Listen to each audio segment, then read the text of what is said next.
Hello guys, आज हम CUET के लिए जो सिलेबस रहने वाला है ये 23-24 का, वो हम देखेंगे। गाइस एक बात मैं बता दूं कि CUET का जो सिलेबस रहेगा वो जो हमने 12th में पढ़ा है वही सब आएगा। उसके अलावा बाहर से कुछ नहीं आएगा। जो सिलेबस हमने पढ़ा है, जैसे ये पहले मैं पॉलिटिकल साइंस के ऊपर बना रहा हूँ वीडियो, उसके बाद मैं दूसरे सब्जेक्ट के ऊपर भी बनाऊंगा। पहले सिलेबस देखेंगे, उसके बाद मैंने अपने चैनल पे सारा का सारा जो MCQ, जो इम्पोर्टेंट क्वेश्चन आएंगे ही आएंगे, वो सारा डाल रखा है। और आप हो सके तो इस चैनल को सब्सक्राइब कर ले, क्योंकि हम बहुत ही इम्पोर्टेंट क्वेश्चन डालेंगे इस पे। तो सबसे पहला देखो कि एक दल के प्रभुत्व का युग, ये हमने पढ़ा है इस साल। और देखो ये एक दल का प्रभुत्व का युग, ये जो है ना सेम टू सेम हमने पढ़ा है, बस ना थोड़ा सा आप 12th का देख लो, वही सारा सब कुछ रिवीजन कर लो। पहले 3 आम चुनाव, राष्ट्रीय स्तर पर कांग्रेस के प्रभुत्व की प्रकृति, राज्य स्तर पर असमान प्रभुत्व, कांग्रेस की गठबंधन प्राकृतिक प्रमुख विपक्षी दल।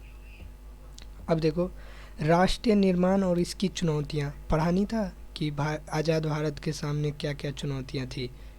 राष्ट्रीय निर्माण, नेहरू की दृष्टिकोण, विभाजन की विरासत, शरणार्थी पुनर्वास की चुनौती, कश्मीर समस्या, राज्यों का निर्माण और पुनर्गठन, राज्य को लेकर के राजनीतिक संघर्ष। हमने ये भी नहीं पढ़ा था कि राज्यों को भाषा के आधार पर कैसे बांटा गया, क्या क्या संघर्ष हुई थी। नियोजित विकास और राजनीति, नियोजित विकास की राजनीति, ये जो है ना पंचवर्षीय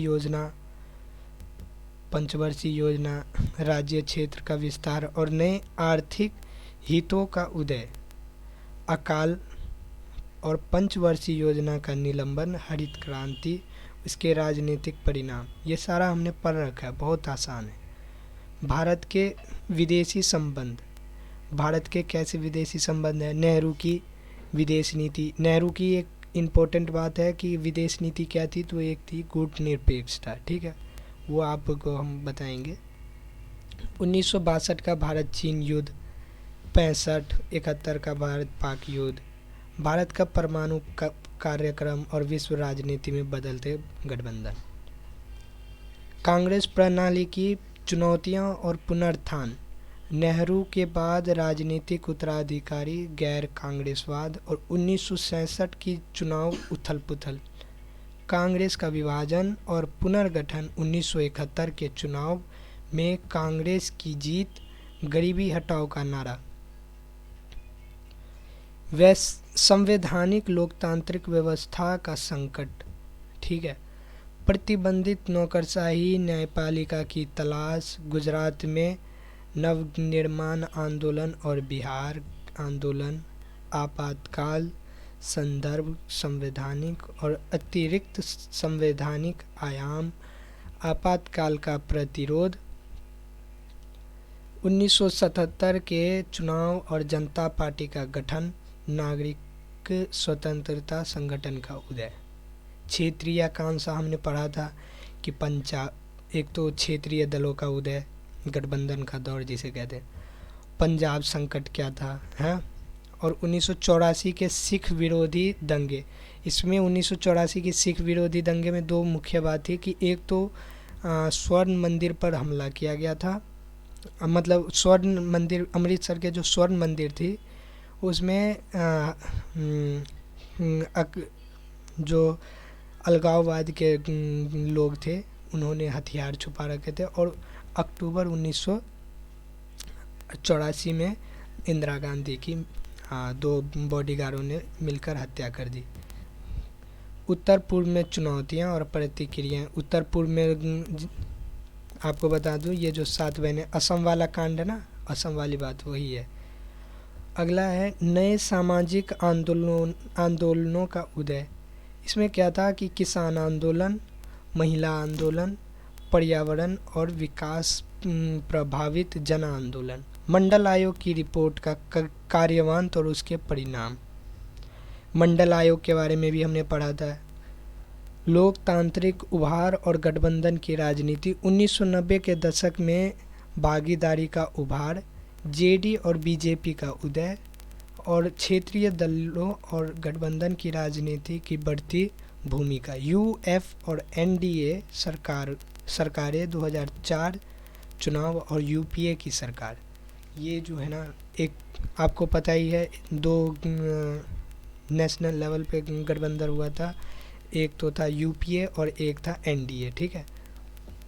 हाल के मुद्दे, चुनौतियाँ, वैश्वीकरण की चुनौतियाँ और प्रतिक्रिया, नई आर्थिक नीति और इसका विरोध, उत्तर भारत राजनीति में ओबीसी का उदय, चुनाव और गैर चुनावी क्षेत्रों में दलित राजनीति, सांप्रदायिक की चुनौती, अयोध्या विवाद और गुजरात दंगे। ठीक है। अयोध्या विवाद तो पता ही है, बाबरी मस्जिद से जुड़ा हुआ है। समकालीन, ये जो है ना, अब ये बुक है फर्स्ट, जो समकालीन विश्व की राजनीति, ये जो है ना समकालीन विश्व की राजनीति जो वर्ल्ड लेवल की है। अब उसका सिलेबस देखते हैं। एक तो विश्व राजनीति में शीत युद्ध काल। ठीक है। शीत युद्ध, विश्व युद्ध के बाद दो शक्ति गुटों का उदय शीत युद्ध का हुआ था, जो कि यूएसएसआर और यूएसए। युद्ध के दायरे, दो ध्रुवीयता की चुनौतियाँ, गुटनिरपेक्ष आंदोलन, नई आर्थिक नीति व्यवस्था खोज और भारत चीन शीत युद्ध। भारत और शीत युद्ध मतलब भारत जो था ना, उसको क्या प्रभाव पड़ा यूएसएसआर के ख़त्म होने के बाद, इसके बारे में ज़्यादातर मेनली हमें ये देखना है। दूसरी दुनिया का विघटन और दो ध्रुवीयता का पतन, विश्व राजनीति में नई संस्थाएं, रूस, बाल्कन राज्य, मध्य एशियाई राज्य, कम्युनिस्ट शासन के बाद में लोकतंत्र, राजनीतिक और पूंजीवाद का परिचय, रूस और अन्य साम्यवादी देशों के साथ भारत के संबंध। विश्व राजनीति में अमेरिकी प्रभुत्व। देखो ये वाला जो है ना, थोड़ा सा आपको मैं अच्छे से करवा दूंगा, टेंशन नहीं लेना है। ये सारे के सारे सिलेबस बहुत आसान है। एक ध्रुवीयता का विकास, अफगानिस्तान, पहला खाड़ी युद्ध, 9/11 की प्रतिक्रिया, इराक पर हमला, अर्थव्यवस्था, विचार में अमेरिकी वर्चस्व और चुनौती, संयुक्त राज्य अमेरिका के साथ अपने संबंध, भारत का पूर्णवाद, आर्थिक और राजनीतिक शक्ति के वैकल्पिक केंद्र, मोआ युग के बाद आर्थिक शक्ति के रूप में चीन का उदय, यूरोपीय संघ, आसियान। ये जो है ना सत्ता के वैकल्पिक केंद्र के बारे में है। ठीक है। उस चैप्टर से यूरोपीय आसियान निर्माण विस्तार, चीन के साथ भारत के बदलते रिश्ते, उत्तर शीत युद्ध में दक्षिण एशिया, पाकिस्तान और नेपाल में लोकतांत्रिकरण और उसका उत्कर्षण, श्रीलंका में जातीय संघर्ष, क्षेत्र पर आर्थिक वैश्वीकरण का प्रभुत्व, दक्षिण एशिया में शांति के लिए संघर्ष और प्रयास, अपने पड़ोसी देशों के साथ संबंध। ये थोड़ा सा इम्पोर्टेंट चैप्टर है, इसे हम थोड़ा देखेंगे। एक ध्रुवीय विश्व में अंतर्राष्ट्रीय संगठन, संयुक्त राष्ट्र का पुनर्गठन, भविष्य पुनर्गठन, संयुक्त राष्ट्र में भारत की स्थिति, नए अंतर्राष्ट्रीय नायकों का उदय, नए अंतर्राष्ट्रीय आर्थिक संगठन और गैर सरकारी संगठन, वैश्विक शासन के नए संस्थान कितने लोकतांत्रिक और जवाबदेह हैं। सामाजिक दुनिया में सुरक्षा, ये सुरक्षा वाले चैप्टर से है। सुरक्षा के पारंपरिक चिंता, निशस्त्रीकरण की राजनीति, गैर पारंपरिक और मानव सुरक्षा, वैश्व गरीबी स्तर और शिक्षा, मानवाधिकार और उसके प्रावधान और मुद्दे। विश्व राजनीति में पर्यावरण, प्राकृतिक संसाधन, इसमें पर्यावरण से ऊपर आया है। पर्यावरण आंदोलन हुए थे ना, विश्व पर्यावरण मानदंडों का विकास, पारंपरिक व सामान्य संपत्ति संसाधनों पर संघर्ष, मूलवासियों के अधिकार, विश्व पर्यावरण बहस में भारत की दृष्टि, वैश्वीकरण और इसके आलोचक, आर्थिक, सांस्कृतिक और राजनीतिक अभिव्यक्तियाँ, वैश्वीकरण के परिणामों की प्राकृतिक पर बहस, वैश्वीकरण विरोधी आंदोलन, वैश्वीकरण के एक नए दायरे के रूप में भारत और इसके खिलाफ संघर्ष। तो ये जो जितने भी टॉपिक थे ना, ये सारे के सारे हमने किए हुए हैं अभी इसी साल में। ये हमारा सिलेबस रहा है। तो इसमें एक और होगा कि 50 प्रश्न आएंगे पोल साइंस की तरफ से, जिन्होंने पोल साइंस टिक किया हुआ है पोल साइंस की तरफ से आएंगे, उसमें से 40 क्वेश्चन आपको हल करने हैं।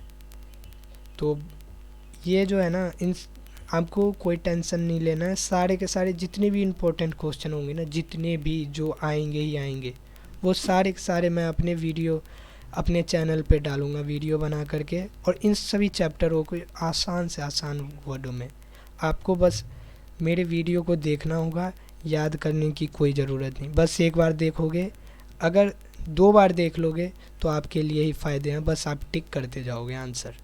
ऐसे मैं क्वेश्चन सिलेक्ट किया हुआ हूँ। बस इसके लिए आपको मेरे चैनल को सब्सक्राइब करना है और लाइक करना है। आपको अच्छा लगे तभी लाइक करना, वरना मत करना, ठीक है।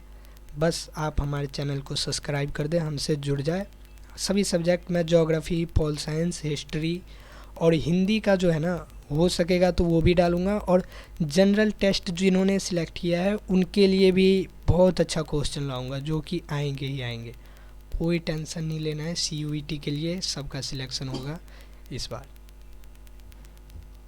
बस आपको हमारे चैनल पे बने रहना है। थोड़ा सा लेट हो गया है वीडियो के लिए, लेकिन कोई बात नहीं, मैं बैक टू बैक अब जल्दी जल्दी डालूँगा वीडियो। आप लोगों को कोई दिक्कत नहीं होने दूंगा CUET के लिए, ठीक है। All the best.